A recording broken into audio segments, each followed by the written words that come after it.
Oi, gente, tudo bem? Eu vou dar uma aula agora sobre o coronavírus e para a gente começar uma nova rota de aprendizado, após a apresentação dessa aula e entre outros temas, eu vou marcar uma live pelo YouTube no dia 4/6, próxima quinta-feira, às 19 horas, tá? Vamos lá.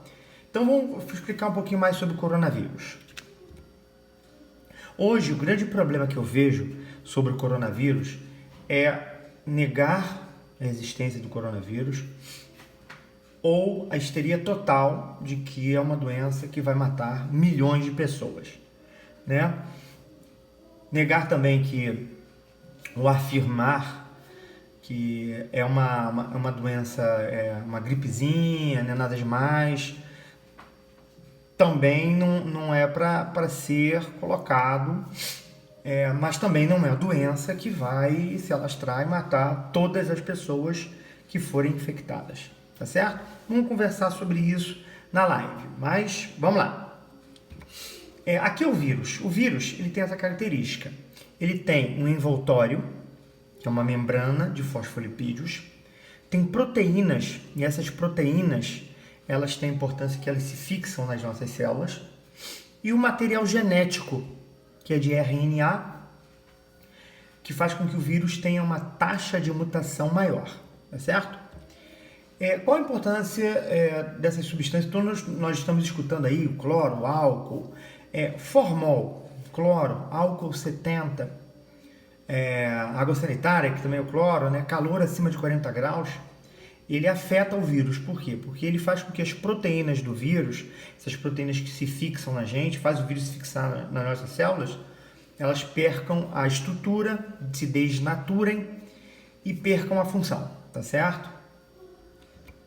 Mas o próprio sabão, o cloro e o álcool 70 também afetam a membrana, o envoltório do vírus, né? Então, o grande foco é cuidados com a higiene. Isso é o mais importante. É o primeiro passo para nós combatermos essa pandemia, tá certo?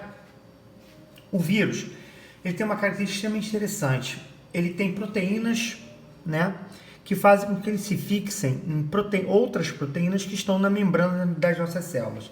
Principalmente proteínas de células que estão nos vasos sanguíneos, tá? Chamado de enzima conversora de angiotensina. É uma proteína especial que tem na superfície dos vasos sanguíneos. Esse que é o grande problema. Essa proteína tem a função de controlar a pressão arterial.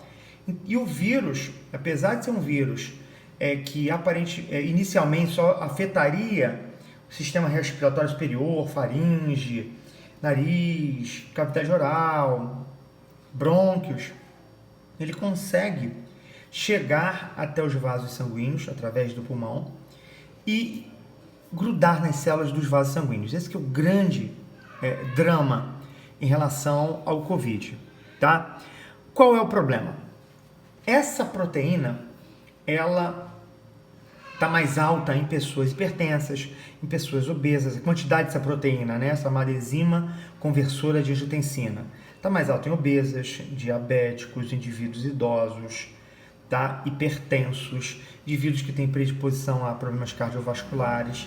Então esse vírus ele tem uma mira muito estranha relativa a esses problemas cardíacos. E é por isso que ele causa a chamada tempestade inflamatória, porque ela vai atuar sobre os vasos sanguíneos, tá certo? Vamos lá. O vírus, quando ele encontra a célula dos vasos sanguíneos, o que ele faz? Ele penetra na célula, o material genético dele é ativado e ele começa a produzir novos vírus, tá? Gerando vírus novos que vão infectar outras células, fazendo com que haja uma infecção generalizada das células dos vasos sanguíneos. Para a gente se defender, a principal coisa é encontrar uma forma de produzir anticorpos, ou seja, através de uma vacina, que faça com que o vírus ele seja travado, ele seja segurado e não consiga penetrar na célula para gerar o processo infeccioso, tá certo? Essa é a importância da produção de uma vacina. Uma vacina, na verdade vai ser um pedaço do vírus, ou mesmo o vírus enfraquecido, fazendo com que o nosso sistema imunológico consiga produzir anticorpos eficientes, tá certo? Vamos lá. Quais são os principais sintomas? Sintomas mais comuns: febre, tosse seca e cansaço. A taxa de infecção do vírus, de uma forma geral, é de 70%, ou seja, 70% da população deve ser infectada. Desses 70%, 90% vão ter sintomas leves, de febre, tosse seca e de cansaço, tá certo? Eventualmente pode ter sintomas menos comuns, dor de garganta, diarreia, conjuntivite, perda de paladar, que estão muito relacionados a uma gripe fraca ou um resfriado, tá certo? O problema é como esse vírus consegue chegar nos vasos sanguíneos. Ele começa primeiro no pulmão e gerar uma dificuldade de troca gasosa, que leva a dificuldade de respirar, falta de ar, essa dor no peito, só que ele começa a se alastrar para os vasos sanguíneos do coração, do cérebro, do intestino, do fígado, dos rins. Então ele começa a se alastrar, gerando uma tempestade inflamatória em vários chamados leitos vasculares, tá certo? Leito vascular, beleza? A mortalidade é sempre muito alta em indivíduos acima de 60 anos, tá certo? E também a mortalidade é mais alta em indivíduos com doença cardiovascular, com diabetes, com hipertensão, com doença respiratória, com câncer. Pelo menos esses indivíduos com doença cardiovascular, diabetes, hipertensão, têm uma tendência de ter essa proteína chamada enzima conversora de angiotensina numa quantidade maior, fazendo com que o vírus ataque mais esse grupo de pessoas, tá certo? Qual a resistência do vírus? Né? Gotículas, né, do vírus, tá certo? Eles podem perdurar até 3 horas, mas vai dependendo da superfície. Por exemplo, se for uma superfície de metal, como cobre, pode durar até 4 horas. Se for superfície de papelão, por 24 horas. Se for superfície de aço inoxidável, por 2 dias. Se for plástico, 3 dias. Tá? Então, dependendo da superfície, o vírus ele tem uma resistência maior, tá certo? Agora, uma coisa interessante, quando eu tenho a temperatura entre 21 e 24 graus Celsius durante 20 horas e umidade de 20%, qual é a tendência? O potencial do vírus cai muito, tá certo? Melhor ainda, se a luz tiver uma umidade de 80%, a tendência é a resistência do coronavírus ser de somente 6 horas. E se eu adiciono luz solar, então isso aqui é uma arma muito importante de defesa. A luz, ela faz com que o vírus só permaneça ativo por 2 minutos, tá certo? Que é uma coisa muito importante, que a gente vive num país que ele é um país tropical, um país com grande insolação. Isso pode ser uma arma contra o coronavírus, tá certo? Beleza. Como é a forma, quais são as principais formas de transmissão? A horizontal é quando eu vou infectar uma pessoa que está ao meu lado, desconhecida, tá certo? E a transmissão vertical é quando eu transmito a doença para a mãe, transmite para o bebê ou para pessoas da mesma família, tá certo? A grande preocupação atual é, através dessa quarentena, desse isolamento social, a gente parar a forma de transmissão que é a mais forte, que é a transmissão horizontal, tá certo? Nós podemos até discutir, mas e os empregos? E a comida?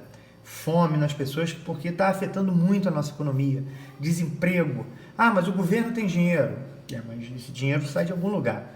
Não pense que esse auxílio financeiro, o dinheiro está caindo do céu, tá? Um dia a gente vai ter que pagar. Mas se for para ajudar as outras pessoas, a gente tem que pensar que é importante.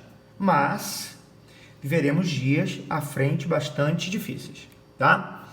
A evolução de morte, a gente vê que a primeira morte foi no dia 17 de março e hoje nós, no dia 1º de junho, alcançamos 30 mil mortes, 30.046 mortes, temos mais do que isso atualmente, 31 mil mortes, tá certo? Nota, a porcentagem de pessoas para a população do Brasil é bastante pequeno, tá? Entretanto, qual o grande problema? É a especificidade. Há uma necessidade de respirador, há uma necessidade de médicos, de técnicos de enfermagem, de enfermeiros, que faz com que haja uma quantidade de leitos que vai cada vez se reduzindo mais. Principalmente, vou tocar mais na fadiga do profissional de saúde, que vai ser extremamente afetado. Então a gente procura, há uma procura de qual o medicamento que seria o mais eficiente. Mas vamos lá. Hoje o mais eficiente é a higiene. Então, espiou, assoou o nariz com papel descartável, tá certo? Um lenço umedecido, que seja descartável, evita que essas toalhinhas que você guarda, bota no bolso, que está só acumulando bactérias, acumulando secreção, que não é legal. Lenço de pano que você guarde, ou aquelas toalhinhas, isso não é recomendado. Lavar as mãos sempre, também não entrar em desespero total, mas eventualmente vai ao banheiro, lave as mãos, vai beber uma água, lave as mãos. E uma coisa que eu não escuto, lavar o rosto, os olhos, o nariz e a boca. Fazer uma higiene cuidadosa, porque esse é o ponto de transmissão, são os portas de entrada. Nariz, boca e olhos, tá certo? Evitar aglomerações.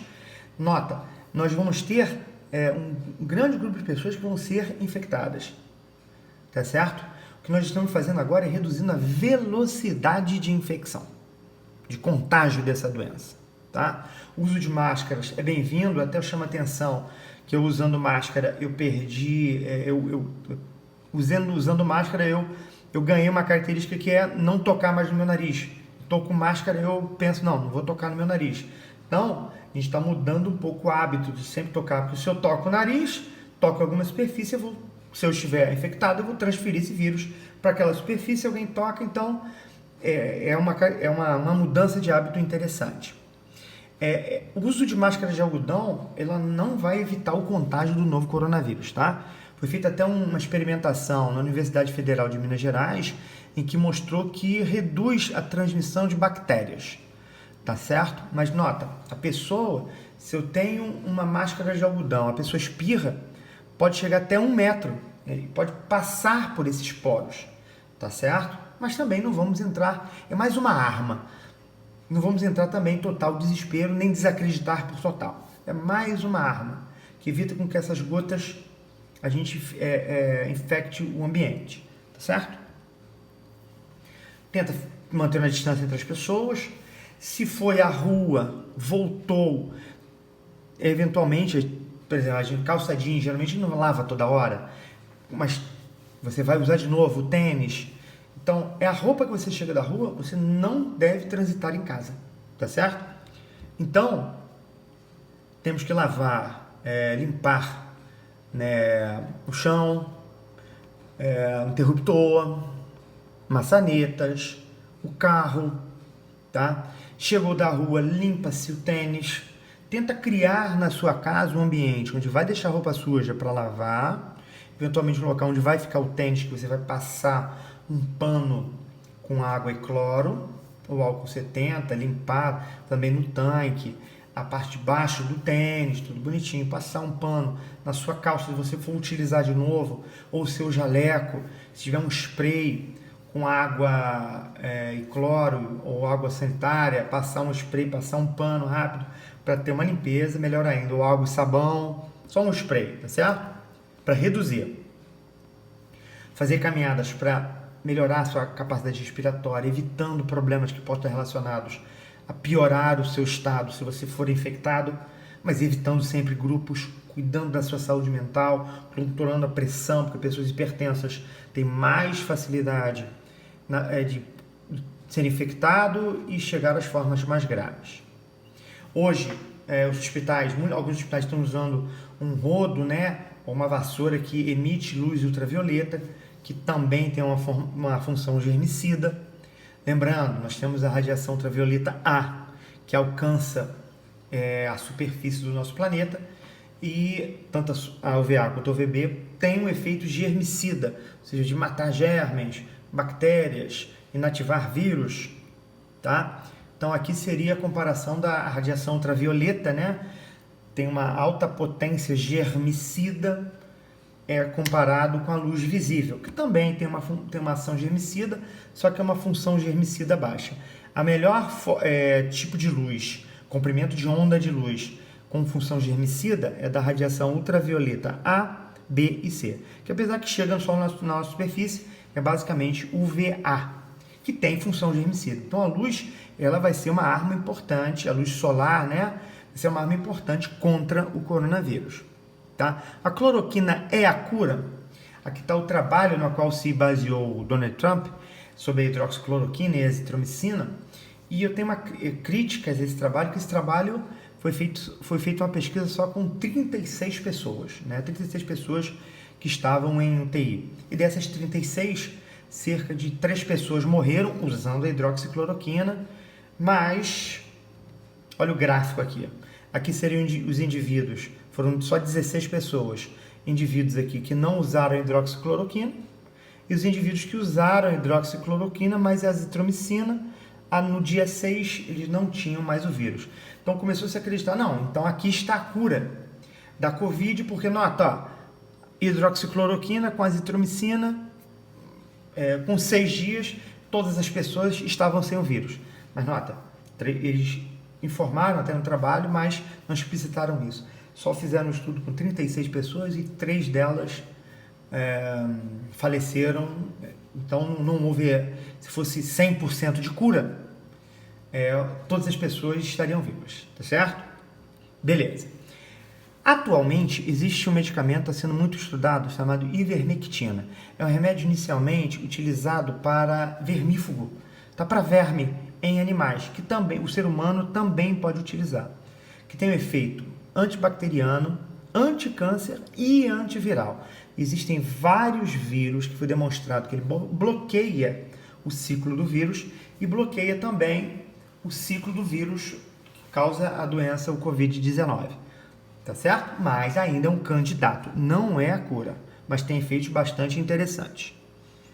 Agora, muitos medicamentos que tratam de uma doença chamada artrite reumatoide, que é uma doença imunológica, autoimune, que a pessoa tem um processo inflamatório muito intenso, tá certo? Muitos desses medicamentos aí inclui diclofenaco, ibuprofeno, que são os mais conhecidos, hidroxicloroquina e muitos medicamentos que estão utilizados atualmente contra o Covid. Nota, ele não interfere no vírus, mas pelo menos essa tempestade inflamatória é controlada. Essa aqui é a grande vantagem dos usos desses medicamentos. Não causam a cura, mas tem muitos bons resultados em relação à tempestade inflamatória, tá certo? Beleza.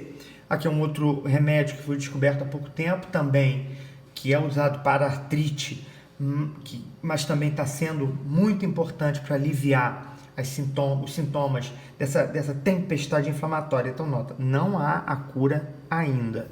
Ainda não há vacina, vai ser testado para alguns meses à frente. E qual o grande problema do inverno? Outono e inverno. O tempo fica mais frio. Quando o tempo fica mais frio, o que acontece? Os nossos brônquios, que são os tubos que levam o ar para fazer a troca gasosa no nosso pulmão, eles se fecham, fazendo uma broncoconstrição. Então, o frio faz isso. Além de ficar difícil de você fazer a limpeza das vias respiratórias, chamada de depuração do muco, do catarro. Fica mais difícil a limpeza, tá certo? Como é que eu posso combater isso? O aquecimento é importante, usar roupas para manter sempre o tórax aquecido. Tomar chá. Mas escutei que chá de boldo cura. Não tem nada a ver. Agora, o chá ele é bom para aquecer o tórax e facilitar a expectoração, facilitar a limpeza, tá certo? Existe até uma maneira de você melhorar a expectoração, que é, por exemplo, aquecendo a água, jogando Vick e respirando aquele ar quente. Então, o ar quente e úmido, ele facilita a expectoração. Facilitando a expectoração, você reduz a probabilidade de infecções, tá certo? Dessas doenças que tem ação sobre o sistema respiratório, tá? Mas usar a máscara é uma arma, higiene é a arma maior, evitar o contato com as pessoas só para controlar a infecção, para o número de infecção não perder o controle e as UTIs elas chegarem a um limite, e esse limite é principalmente o profissional, que chega uma hora que entra em fadiga, tá certo? Então a gente vai ter que mudar nossos hábitos alimentares após passar essa pandemia, tá? Muito obrigado. Na quinta-feira, 4 de junho, tá, às 19 horas, eu vou fazer uma live para a gente discutir esse assunto, entre outros assuntos que está acontecendo na atualidade, para a gente ter um contato maior, tá, gente? Obrigado.